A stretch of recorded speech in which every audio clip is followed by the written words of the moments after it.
So are you thinking about using Amazon Global Logistics, or AGL for short, to ship directly from China to either Amazon FBA or Amazon AWD? Well, in this video today, we're going to get into exactly what AGL is, how to get access to it, and the must-have setup steps to avoid delays or rejections. Look, this is no BS, no fluff. I'm going to give you the exact checklist that I've used and that I give clients when they're getting started with Amazon Global Logistics. And I can tell you from my own pain, you have to do it correctly. I did not do it correctly, and as a result, it took me lots and lots of attempts to get my AGL shipping account approved. And in the process of that, I had inventory in China that had to ship other ways because I ran out of time trying to fix it. So let's dig into this. All right, right in the beginning, let's just explore exactly what is AGL. It stands for Amazon Global Logistics. It's Amazon's in-house freight forwarding solution, specifically from China to the United States, all right? It moves your inventory from your warehouses and factories in China into either the US Amazon fulfillment centers or Amazon's warehousing and distribution, AWD. Now, if you're not quite sure what that is, you can check out the playlist on my channel here. I have really thorough, deep diving playlist on both shipping into Amazon and Amazon AWD to explain those in more detail. Now, one of the beautiful things about Amazon Global Logistics is fully integrated inside of Amazon Seller Central. You can quote, book, track everything in there. That's one of the biggest advantages of Amazon Global Logistics. Now, some will say that's also the biggest disadvantage because you're giving Amazon even more access to your entire logistics workflow. There are many of us who don't want Amazon's tentacles creeping into every single aspect of our business. They already have our warehouse information. When you use AGL, you have to give them where the warehouse is. So now they know your factory. Now they're in control of your inventory going across the ocean, where it's distributed. It really gives Amazon a whole lot of information. And there are those that are like, no, I don't want Amazon to have their tentacles and hands into every single aspect of my shipping and my Amazon business. And then there are those that kind of laugh and go, look, Amazon already knows everything there is to know about you, your products, where they're made, how much they cost, and everything else, all right? But as long as you understand that that's basically what Amazon Global Logistics is, it's part of their overall Amazon supply chain that is geared to help it make it easier for you to get products from China into Amazon warehouses, whether it be their fulfillment warehouses, FBA, fulfilled by Amazon, or their bulk reserve inventory warehouses, AWD, which stands for Amazon Warehousing and Distribution. Now, when we're discussing AGL, there's two primary freight modes, and they are both ocean. As I said, in some limited capacities, you may have air freight options from Amazon Global Logistics, but for the sake of this video, let's really just talk about the ocean shipping.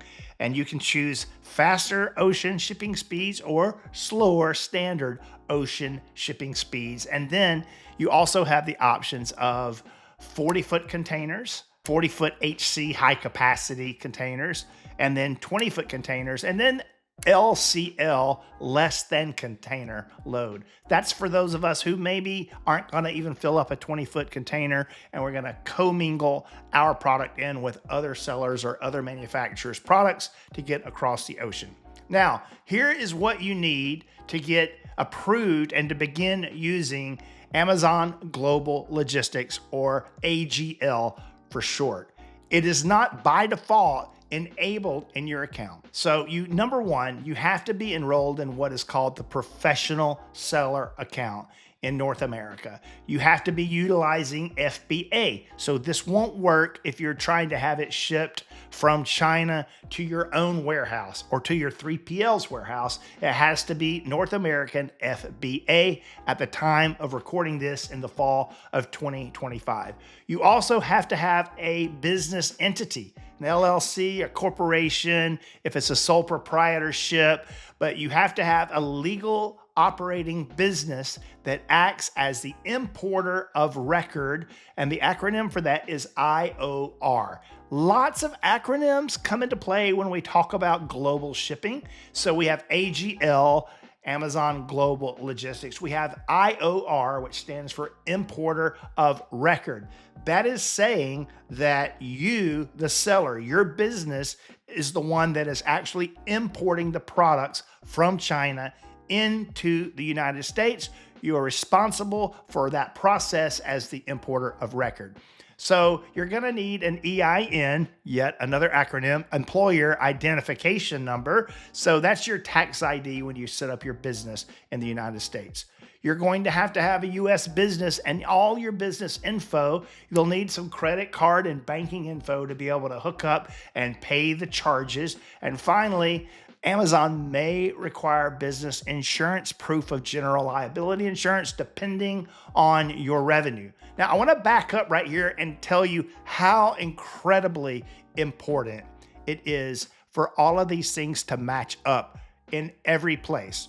When you open your business and you have your business ID and your tax ID, your business name, your name as the owner, the operator, and your address, all of these things need to match what is on the tax side. So if your business has filed a tax return, you want to make sure that everything matches up with your Amazon information and your IRS information, because when you go to create the document for an importer of record, if these things don't match exactly, it's gonna fail every time. And that's what I was talking about earlier when I said that I made the mistake over and over and over.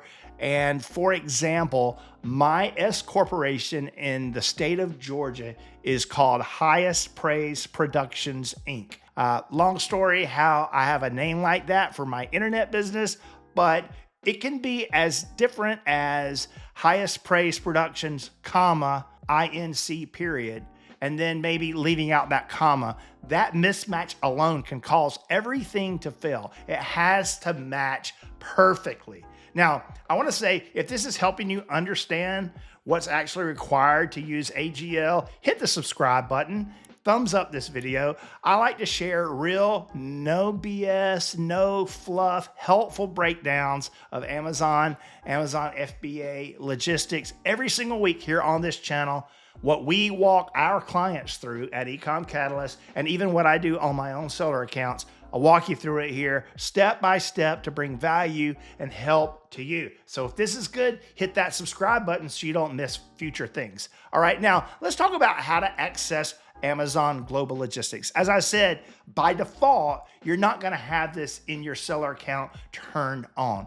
All right. The best way to get there is when you begin to create a send to Amazon shipment. This video assumes that you're already comfortable with the process of sending inventory into Amazon, either to FBA or to AWD. If that doesn't make sense to you, the rest of this video may not make a lot of sense, and you'll want to go back and hit the playlist on sending things to Amazon here on my channel that will kind of get you started and catch you up to speed here. So if you go to the send to Amazon workflow, when you have the ship from location, if that ship from location is a China address, there should be a box that shows you the option to check, I want to use AGL, Amazon Global Logistics. Now, I've kind of set up a shipment so you can see what that looks like, and I'll share it with you on my screen now. Okay, so I'm showing on my screen now a sample shipment that I was sending in. So I picked up this random product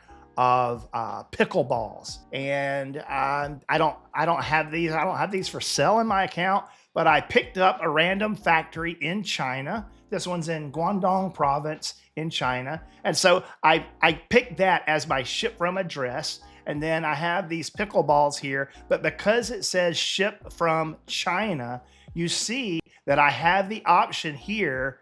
I want to ship with Amazon Global Logistics. So I can enable that. I can turn that on, turn that off. If I turn that off, it's going to change some of my options here. When I turn that on, it's definitely going to kick me into a workflow that utilizes Amazon Global Logistics. Now, I won't go into that right now, but you can check the playlist for additional videos that will actually walk you through this exact shipment that I'm building, and I will show you step by step how to go the rest of the way. For this video, I really only want to focus on what I was talking about, which is how to get started. So to get started, you have to have AGL enabled. Now you can see it's already enabled here because I have a manage your profile link. And if I click on manage your profile, you'll see that it's checking, it's got an enroll program.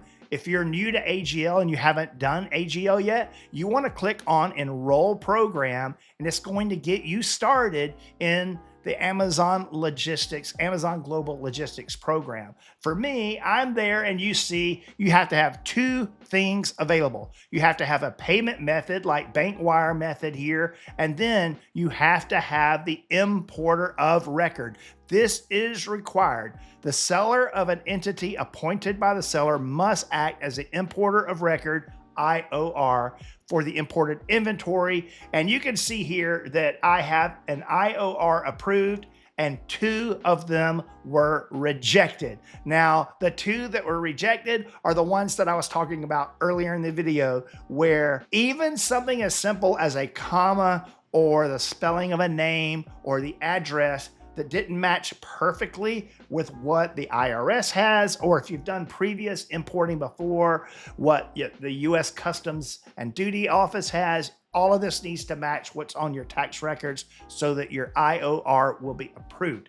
Because when you do that IOR, importer of record, you will be completing a power of attorney, POA, yet another acronym. You will be completing a POA, power of attorney, between yourself as the importer of record and AGL, Amazon Global Logistics. That simply gives AGL the legal authority to act in your behalf to take care of clearing your customs, taking care of the duties and the tariffs and things like that. So it's very important that all that happens and all that lines up, and you just won't be able to start until all of this has happened. And here's what I want you to know. Don't wait until the last minute to set this up. The whole point of this video is to show you what you have to have. You've got to have that professional Amazon seller account. You've got to have your business entity, your tax ID. You have to have your importer of record and your power of attorney. All that has to be done in order for this to work. And only when that's been done do you get an email saying you have officially been approved for Amazon Global Logistics, and then you can start shipping. So you sign up, you submit your power of attorney, your POA. That's giving Amazon's broker the authority to clear customs on your behalf, and you're ready to go. Now, real quick, a few pro tips. Remember, currently, AGL is only available from select origin ports in China. You want to check your supplier where their origin point is to make sure that they're covered. You'll only often see the C options if there may be some regional limitations there, and then you can choose that to go.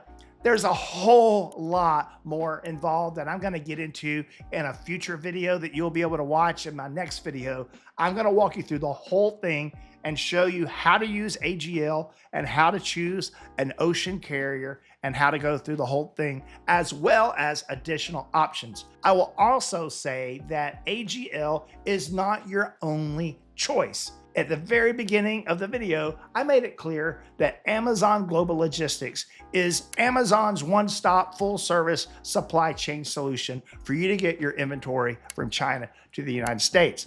Many sellers prefer just to handle it on their own, and it's not as intimidating as you might think. I personally have a freight broker, a freight forwarder in China that I use for the majority of all of my own shipments, that I have actually referred to dozens and dozens and dozens of Ecom Catalyst clients, and even just colleagues that I network with.